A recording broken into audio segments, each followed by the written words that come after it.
All right, hello. I'm going to go over a little bit of help for the chapter 5, question number 4, where I have to count the number of words in a sentence. And I guess the first thing is to realize that, well, you have to sort of count the spaces because that shows a demarcation between two different words.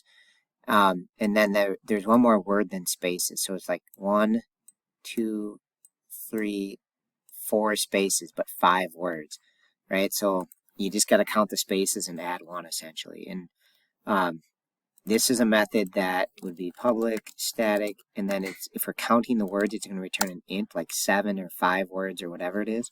So it's public, static, and count words. And you can see how it's being called up here. It takes in a single string, which I'm just going to call, I guess, str. Okay. And the idea is we want to make a count variable. And we normally start it at 0, but because we have to add 1 to the count or whatever, I'm going to start it as 1 because if you have no spaces, you actually have one word. Like if this was just Mary, that would be one word. So you want to start count at 1, not 0. And then you just got to loop through each one and check it if it's a space. Okay, so I'm not going to give away the whole code here, but basically you would loop through the letters in str. Okay, and you do that by calling like str.substring I to I+1, and that gets the letters one at a time.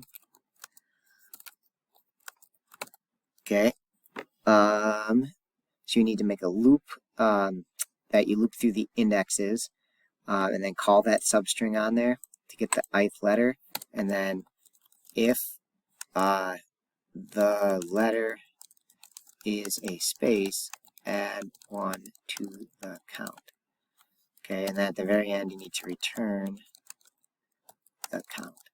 Okay, so I think that's roughly the setup for the algorithm, and I'm going to let you try it from there. If you need more assistance, please let me know. All right, thank you. Sorry, I thought of one more thing here, just to clarify, to make it super clear, like what we're doing with this loop here is, if I want to check for spaces, I want to check the letters one at a time. So I just made a string. I guess it didn't have any spaces in it, but let's say we have the string Mary. Okay. The idea is we want to make an I variable that loops through all the indexes in the string, and then just call substring I to I+1 because that'll get you the ith letter. And some examples of that would be if like I were 0, right? Say I is 0, then it would be this first case where you do 0 to 1, okay? And 0 to 1 is the M, right? Remember, substring runs one past. It's kind of weird. So when you do 0 to 1, it doesn't take both the M and the A, it just takes the M. Okay, and then if you do 1 to 2, right, I'll try to highlight that in green here. 1 to 2 would be like that, and that gets you the A. Okay, so when I is 1, this would be I equals 1 right here.